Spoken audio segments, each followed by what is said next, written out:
É com muita alegria no meu coração que eu começo esse vídeo dizendo: eu não tenho câncer de mama.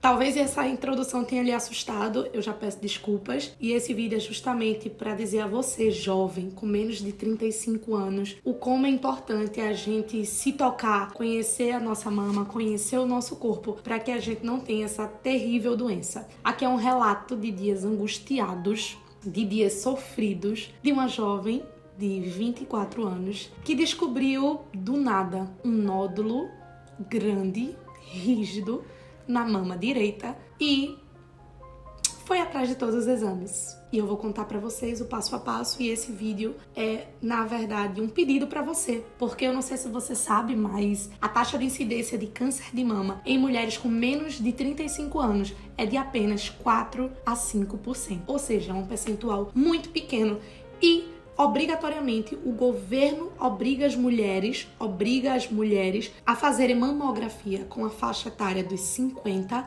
aos 74 anos. Quando a mulher chega na fase de 40 a 49 anos, ela meio que passa por um processo para saber se tem a chance de desenvolver, mas é obrigatório dos 50 aos 74, mas eu tenho apenas 24 e descobri um nódulo. Oi, chuchus! Tudo bem? Do lado daqui está tudo ótimo. Os dias voltaram a ter cor novamente e eu estou com meu coração imensamente grato e eu quero compartilhar com vocês não só a minha experiência, porque esse é um canal, um espaço que a gente tem para isso, mas um pedido para você: se toque. Conheça o seu corpo. Se você está sentindo algo de errado, algo diferente, procure ajuda. Procure profissionais qualificados, tá? Deus, ele é incrível e maravilhoso, inclusive dando ao homem conhecimento suficiente para cuidar das nossas enfermidades. Então, assim, se cuida. Essa história, ela começa há um ano atrás. Há um ano atrás, eu estava tomando banho e senti na minha mama direita um carocinho durinho. Não era na parte externa da pele, era dentro da pele. E eu pensei: que é isso? Mas eu tava perto de menstruar, então eu disse: deve ser por conta da menstruação. Passou. Nas semanas seguintes eu esqueci completamente. E um belo dia, quando eu lembrei que eu fui fazer, os movimentos pra saber alguma coisa e pra ver se eu encontrava o carocinho, eu não encontrei. Então eu fiquei super de boa. Se você me acompanha aqui há muito tempo, eu sempre falei que eu faria 2 cirurgias plásticas na vida. A primeira é pôr silicone e a segunda é ajeitar o nariz, que eu não gosto do meu nariz, que ele é muito grande. E aí, eu disse: eu vou pesquisar pra botar silicone. Como que é, quanto que é, como funciona. E aí eu fui numa cirurgiã plástica maravilhosa. E aí a gente conversou e ela me passou todos os meus exames. Até aí, tudo bem. Fui fazer os exames de sangue, perfeito. A ultrassonografia da mama, a mama esquerda, ótima. A mama direita, a médica que estava fazendo a ultrassonografia, ela olhava pra mim e fazia essa expressão. Na minha cabeça eu digo: lascou, tenho 2 dias de vida, o que é que tá acontecendo? E quando eu perguntei pra ela, ela disse: a sua médica, ela vai te responder. Eu tô aqui com os exames que eu fiz e eu vou ler pra você o que deu de resultado nesse exame. Eu já quero pedir desculpa pelo barulho, tá tendo uma obra aqui do lado, tá passando um carro de som aleatório. Mas enfim, no meu exame, que ele foi feito no dia 7/4 de 2022, deu o seguinte termo da mama direita: nódulo hipoecóico, oval e circunscrito, com aparente extensão ductal e a medida do nódulo distando 0,4 centímetros da pele periaureolar. É difícil ler esses nomes, viu? E aí, recomendação: prosseguir a investigação do nódulo. Se possível, biópsia a vácuo. Até então eu pensei: tá, tranquilo. Quando eu cheguei na minha cirurgiã, doutora Maiara, que ela já tinha tirado todas as minhas dúvidas quanto ao silicone, ela viu esse exame e ela disse: Gabi, a gente não vai poder fazer o seu silicone. E eu fiquei tipo: por que raios não vai? E ela me explicou. O nódulo aqui deu uma categoria ultrassonográfica Behance 4A. Eu não sei explicar direito, eu não sou médica, eu vou explicar aquilo que eu entendi de acordo com o diagnóstico que eu tenho, mas é como se os nódulos eles tivessem características e essas características nomeassem esses nódulos. Por exemplo, existe a escala para você saber o Behance do 1 ao 6. O que eu tenho é 4, então eu disse lascou, né? Não tá nem ali na média, já passou da média, e quando a gente tá falando de uma doença, passar da média é ruim, não é mesmo? E aí eu disse lascou, e agora? Mas doutora Mayara, muito incrível, chegou pra mim e disse, Gabi, existe do 1 ao 6. E dentro dessa categoria existem letras, subdivisões, A, B e C. O seu é um 4, é preocupante, mas ele é um A. E você é muito nova. A chance de ter câncer de mama em meninas da sua idade, em mulheres da sua idade, ela é menos de 2%.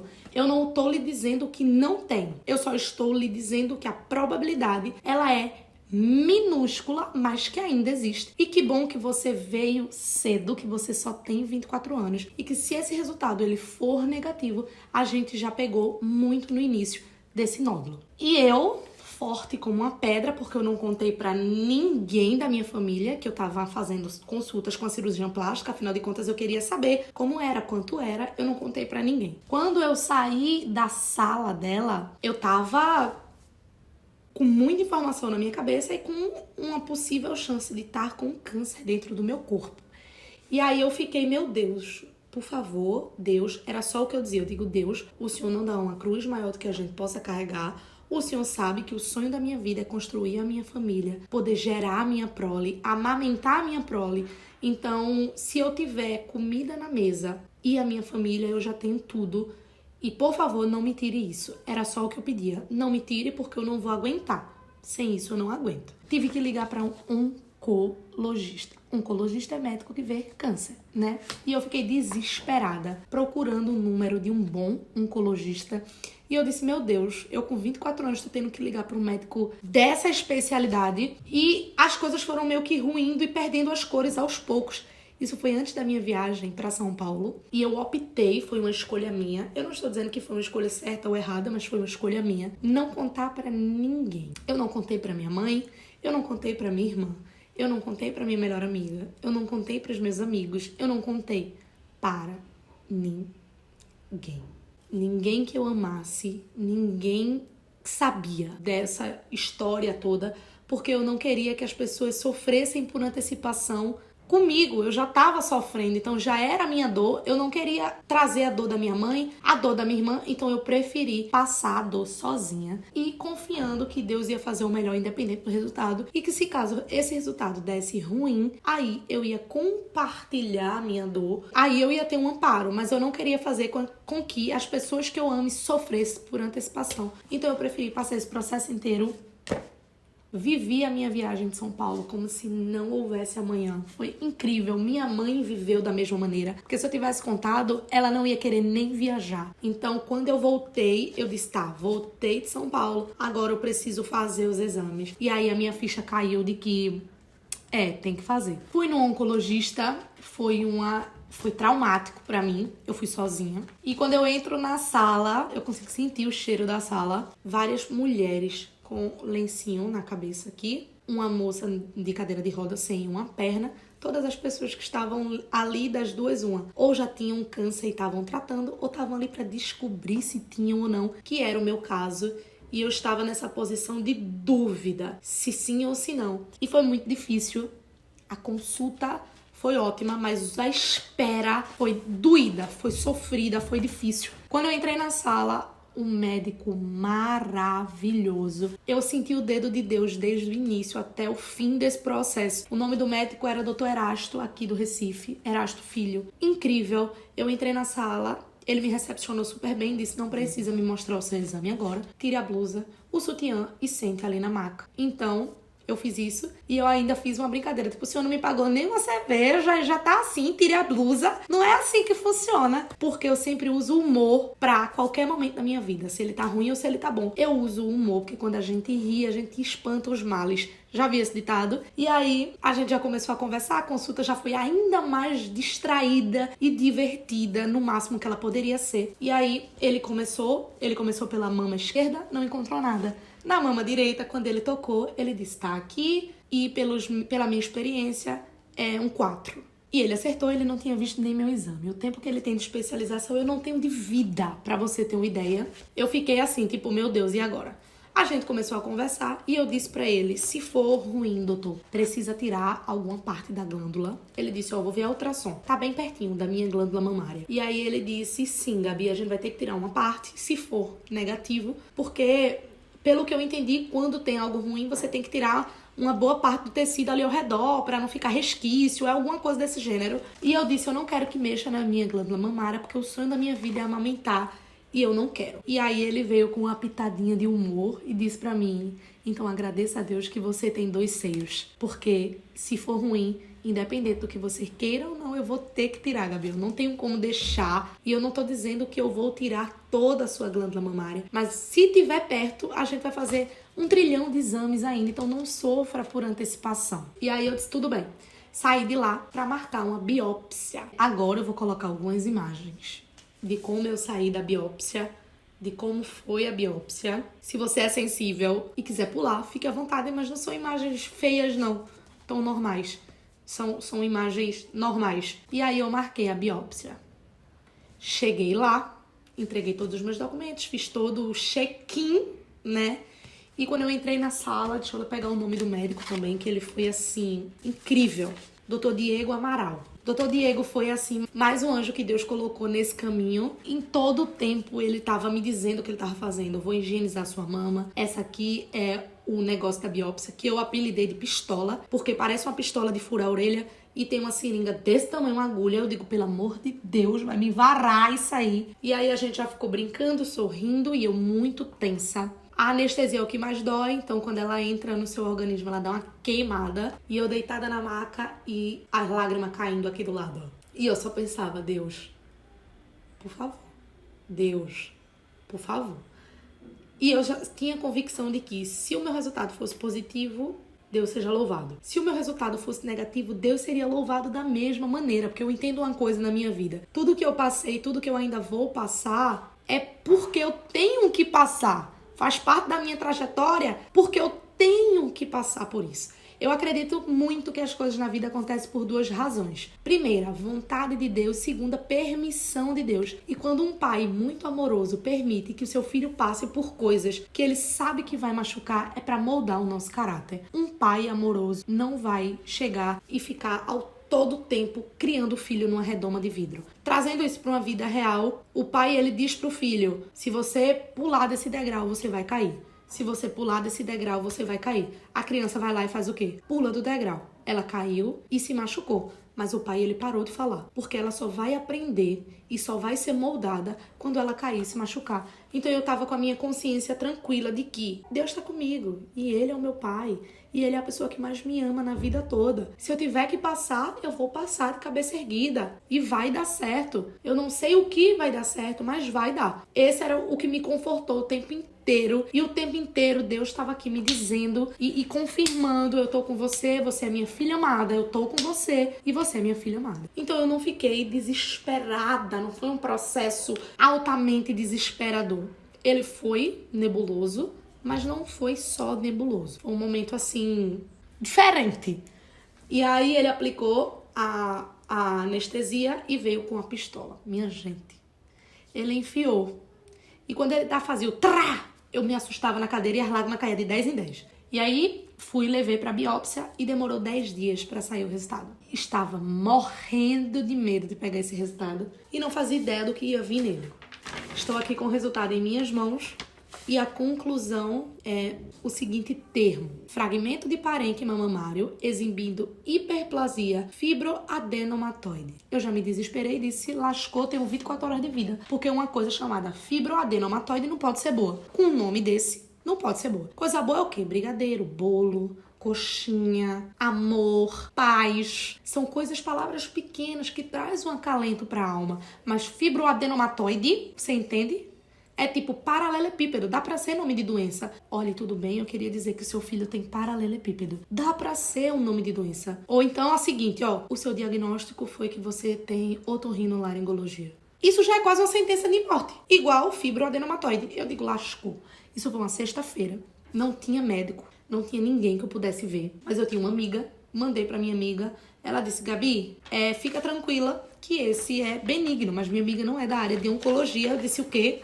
Mas vou no médico, né? Voltei no meu doutor. Quando ele abriu, ele só fez isso, gente, juro por Deus.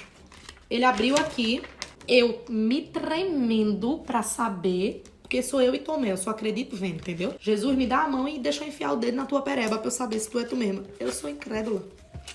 Ele abriu e fez assim, ó. Benigno. Fechou. E a minha cara foi essa. Eu não sei explicar esse momento, mas foi um peso que saiu das minhas costas. Mas tão grande, e automaticamente era como se minha visão tivesse voltando a ter cor, porque eu tava vivendo nesse impasse de eu tenho um câncer ou eu não tenho.